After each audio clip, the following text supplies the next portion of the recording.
Hello दोस्तों, स्वागत है आपका हमारे YouTube चैनल में। आज की वीडियो में हम बुद्धि के बारे में चर्चा करने वाले हैं। बुद्धि की परिभाषाएं और उसके बुद्धि के सिद्धांतों को विस्तार से समझने वाले हैं। तो अगर आप चैनल पर नए आए हैं तो सबसे पहले चैनल को सब्सक्राइब करें।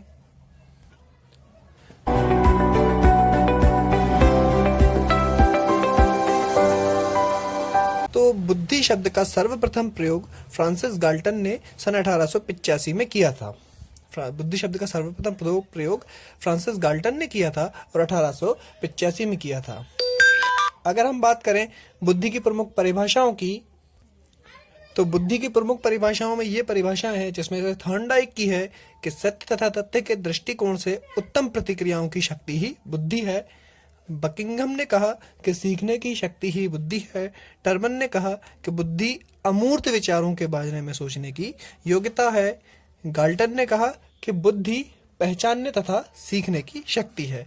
बिने ने कहा बुद्धि इन 4 शब्दों में निहित है। बिने की परिभाषा हमारी थोड़ी आईएमपी है, तो बिने ने बुद्धि को 4 शब्दों में निहित बताया। वो 4 शब्द क्या हैं? ज्ञान, आविष्कार, निर्देश और आलोचना। आगे बात करें अगली परिभाषा की, वो है वुडवर्थ की। तो बुद्धि कार्य करने की एक विधि है।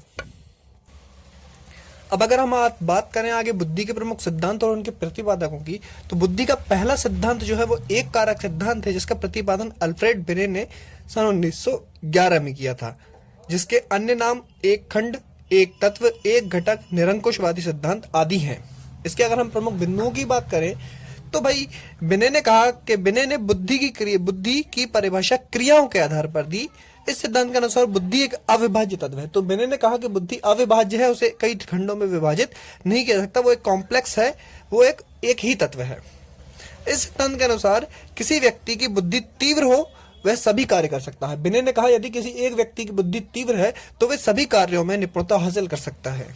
अगर हम आगे बात करें तो इस सिद्धांत को दोषपूर्ण माना गया है। क्यों माना गया है? क्योंकि जो व्यक्ति विज्ञान में निपुण हो वह इतिहास में भी निपुण हो, ऐसा आवश्यक नहीं है। यानी कि जो व्यक्ति विज्ञान में अच्छा है वो इतिहास में भी अच्छा हो, ये जरूरी नहीं है। फॉर एग्जाम्पल, हम पढ़ाई में अच्छे हैं, जरूरी नहीं कि हम सिंगिंग में भी अच्छे हो या किसी क्रिकेट में भी अच्छे हो। अगर हम क्रिकेट में अच्छे हैं तो जरूरी नहीं कि हम पढ़ाई में भी अच्छे हो सकते हैं, पर हर बार जरूरी नहीं है। तो इस सिद्धांत को दोषपूर्ण माना गया है। अगर हम बात करें द्विकारक सिद्धांत की, तो इसका प्रतिपादन चार्ल्स स्पीयरमैन ने 1904 में किया। चार्ल्स स्पीयरमैन ने द्विकारक सिद्धांत का प्रतिपादन सन 1904 में किया। इस सिद्धांत के अन्य नाम द्वितत्व सिद्धांत है। इसके अगर हम प्रमुख बिंदुओं की बात करें, तो स्पीयरमैन ने बुद्धि का संबंध चिंतन से बताया। स्पीयरमैन ने बुद्धि का संबंध चिंतन से बताया। इन्होंने बुद्धि के 2 कारक बताए। ध्यान रखना है, ये आईएमपी टॉपिक है, क्वेश्चन इससे पूछा जाता है कि द्विकारक सिद्धांत में स्पीयरमैन ने बुद्धि के कितने कारक बताए? तो उन्होंने 2 कारक बताए, जी कारक और एस कारक। अब ये है क्या, ये हम आगे पढ़ते हैं। उससे पहले अगर हम इनके प्रमुख बिंदुओं की बात करें, तो जी कारक राजा के समान व एस कारक प्रजातंत्र के रूप में कार्य करता है, और सामान्य योग्यता को जी कारक व विशिष्ट योग्यता को एस कारक कहते हैं। अब हम बात करें जी कारक और एस कारक की विशेषताओं की, तो इनकी 2 विशेषताएं होती हैं, और इन्हें समझने के लिए हम आगे बात करेंगे। तो जी कारक की विशेषताएं हैं, यह जन्मजात होता है और इनकी संख्या 1 होती है। नंबर दूसरा, अधिगम एवं प्रशिक्षण द्वारा इन्हें बदला नहीं जा सकता। अगर हम बात करें एस कारक की विशेषताओं की, तो एस कारक अर्जित होता है और एक व्यक्ति में कई एस कारक हो सकते हैं। नंबर दूसरा, अधिगम एवं प्रशिक्षण द्वारा इन्हें बदला जा सकता है। जी कारक को अधिगम और प्रशिक्षण द्वारा नहीं बदला जा सकता, जबकि एस कारक को अधिगम एवं प्रशिक्षण द्वारा बदला जा सकता है। फॉर एग्जाम्पल, अगर हम बात करें जी कारक और एस कारक की, तो किसी व्यक्ति में जन्म से ही खाना खाने की प्रवृत्ति होती है। वो अपने मुंह में भोजन को डालता है, चबाता है और खाता है। तो ये प्रवृत्ति उसमें जन्मजात होती है कि वो भोजन जरूर करता है। लेकिन व्यक्ति भोजन करने के कई तरीके धीरे धीरे सीखता है, यानी अर्जित करता है। फॉर एग्जाम्पल, वो चम्मच से खाना खाता है, कई व्यक्ति चॉपस्टिक से खाते हैं। नंबर तीसरा हम ले लें, कोई व्यक्ति फोक से, कांटे से खाता है, और भी कई विधियों से खाना खाते हैं। तो ये एस कारक हैं जो कि इसके अंतर्गत ही आते हैं, खाना खाने के अंतर्गत ही ये सारे आते हैं। तो इसकी संख्या 1 है, लेकिन आपके जो एस कारकों की संख्या है वो 1 से अधिक है। इन्हें प्रशिक्षण द्वारा नहीं बदला जा सकता, जबकि इन्हें प्रशिक्षण द्वारा बदला जा सकता है। अगर हम बात करें अगले सिद्धांत की, तो वो है हमारा त्रिकारक सिद्धांत। इस सिद्धांत का प्रतिपादन भी स्पीयरमैन ने सन 1911 में किया। द्विकारक सिद्धांत उन्होंने दिया था 1904 में और त्रिकारक सिद्धांत दिया उन्होंने 1911 में। इस सिद्धांत का अन्य नाम त्रितत्व सिद्धांत है। अगर हम बात करें इस सिद्धांत के प्रमुख बिंदुओं की तो 1911 में स्पीयरमैन ने बुद्धि के जी व एस कारक के साथ एक अन्य कारक सामूहिक कारक जोड़ दिया। बस इसमें इतना ही समझना है। और जो हमारा त्रितत्व सिद्धांत है वो भी विवादास्पद होने के कारण वर्तमान में सर्वमान्य नहीं है। अगर हम आगे बात करें तो हमारा अगला सिद्धांत है बहुकारक सिद्धांत। इस सिद्धांत का प्रतिपादन थॉर्नडाइक ने किया। इसके अन्य नाम बहुखंड, बहुतत्व या बालू का सिद्धांत, परमाणुवादी सिद्धांत आदि हैं।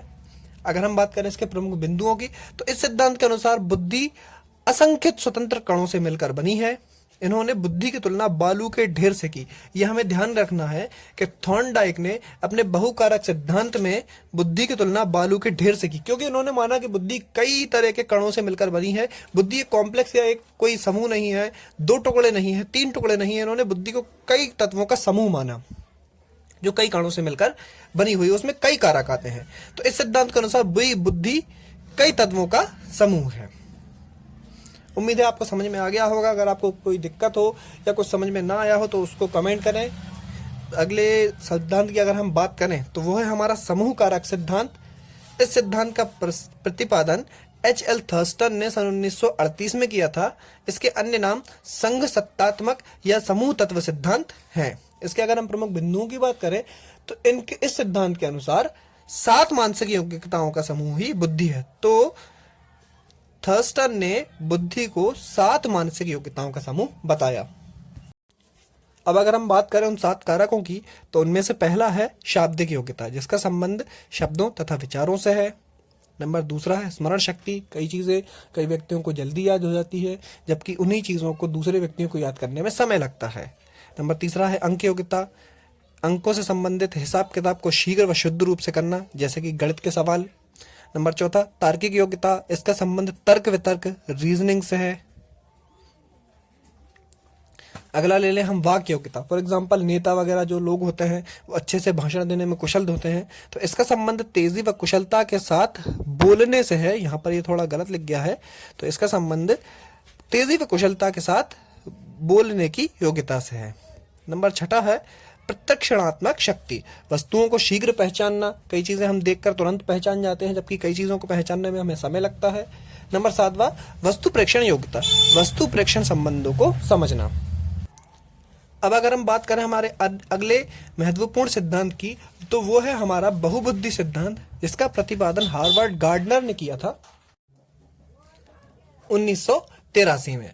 अगर हम बात करें इसके प्रमुख बिंदुओं की तो इन्होंने प्रारंभ में 1983 में जब सिद्धांत दिया तो बुद्धि के 7 प्रकार बताए। जब शुरू में इन्होंने 1983 में अपना सिद्धांत दिया उस समय बुद्धि के 7 प्रकार बताए। तत्पश्चात 1998 में इन्होंने अपना संशोधन किया और एक 8वां कारक प्रकृतिवादी बुद्धि बताया। इन्होंने प्रकृतिवादी बुद्धि जो है वो कारक 1998 में जोड़ा। तत्पश्चात इन्होंने 2000 में फिर संशोधन किया और एक 9वां कारक अस्तित्ववादी कारक जोड़ दिया। सबसे पहले 1983 में 7 कारक बताए, 1998 में 8वां कारक प्रकृतिवादी बुद्धि जोड़ा और 2000 में 9वां कारक अस्तित्ववादी बुद्धि जोड़ा। अब अगर हम बात करें 9 तत्वों की तो इनके द्वारा प्रदत्त 9 प्रकार निम्नलिखित हैं। नंबर पहला है शाब्दिक बुद्धि, जिसमें भाषा का ज्ञान विशेषकर होता है, जैसे कि वकील, कवि, लेखक, पत्रकार इत्यादि। नंबर दूसरा है स्थानिक बुद्धि, जिसमें दृश्यात्मक संचार होता है, जिस कलात्मक ज्यादातर होते हैं, जैसे कि मूर्तिकार, चित्रकार आदि। अगली है शारीरिक गतिज बुद्धि, जिसमें शारीरिक कार्य की अधिकता होती है। फॉर एग्जाम्पल नृत्यांगना, जैसे कि डांसर, नृत्यांगना, डांसर, खिलाड़ी, पहलवान आदि जो शारीरिक कार्य अधिक करते हैं। नंबर चौथा है तार्किक या गणितीय बुद्धि, जिसमें मानसिक क्रियाओं की अधिकता होती है, जैसे गणितज्ञ या वैज्ञानिक आदि। अंतर्वैयक्तिक बुद्धि, जो दूसरे के मनोभाव को पहचानते हैं, जैसे दुकानदार, वो ये जानता है कि ग्राहक को क्या चाहिए या ग्राहक को किस चीज की आवश्यकता है। राजनेता जानता है कि उसकी प्रजा को या जनता को क्या चाहिए। नंबर 6 है अंतरावैयक्तिक बुद्धि, जिसमें स्वयं की क्षमताओं के बारे में व्यक्ति जानता है या स्वयं की क्षमता, कमियों और इच्छाओं के बारे में आदि व्यक्ति ज्ञान रखता है। फॉर एग्जाम्पल जैसे योगी या संत जो होते हैं उनमें अंतरावैयक्तिक बुद्धि पाई जाती है। नंबर 7वां है संगीतात्मक बुद्धि, जिसमें ध्वनियों की गति, लय, आरोह आदि का ज्ञान होता है। उदाहरण गायक और वादक। वादक यानी जो भी किसी भी यंत्र को, तबला वगैरह बजाने वाले जो होते हैं उनको वादक बोला जाता है। तो संगीतात्मक बुद्धि का संबंध इनसे है। अगला 8वां कारक है हमारा प्रकृतिवादी बुद्धि, जिसमें प्रकृति को जानने व पहचानने की क्षमता होती है। जैसे कि किसान और जीव वैज्ञानिक, पशु वैज्ञानिक, या जो हमारा अगला 9वां और आखिरी कारक है अस्तित्ववादी बुद्धि, जिसमें मानव संसार के बारे में छिपे रहस्यों को जानने का प्रयास करता है, छिपे रहस्यों को जानने का इच्छा रखता है, जैसे कि दार्शनिक, चिंतक आदि। तो यहाँ पर हमारा हार्वर्ड गार्डनर का बहुबुद्धि सिद्धांत हो जाता है समाप्त। अगर हम बात करें अन्य सिद्धांतों की, तो यहाँ पर हमने कुछ सिद्धांत लिए हुए हैं जिनके हमने सिर्फ सिद्धांतों के नाम और प्रतिपादकों के बारे में बताया है। अगर आपको इनके बारे में विस्तार से पढ़ना है तो आप कमेंट कर दें। मुख्य सिद्धांत हम आपको पढ़ा चुके हैं। तो पहला सिद्धांत है पदानुक्रमित महत्व का सिद्धांत, जो कि बर्ट व बर्नन ने दिया था। तरल ठोस सिद्धांत आरबी कैटल ने दिया था। त्रिआयामी संरचना सिद्धांत जेपी गिलफोर्ड ने दिया था। त्रिस्तरीय मॉडल जेबी कैरोल या जॉन बी कैरोल ने दिया था। त्रिचापी सिद्धांत रॉबर्ट स्टर्नबर्ग ने दिया था। प्रतिदर्श या नमूना सिद्धांत जे थॉमसन ने दिया था। क और ख सिद्धांत, या जिसको ए और बी सिद्धांत कहा जाता है, ये हैब ने दिया था। अगर आपको वीडियो पसंद आई हो तो वीडियो को लाइक करें, कमेंट करें, शेयर करें और चैनल को सब्सक्राइब करके बेल आइकन को प्रेस करें।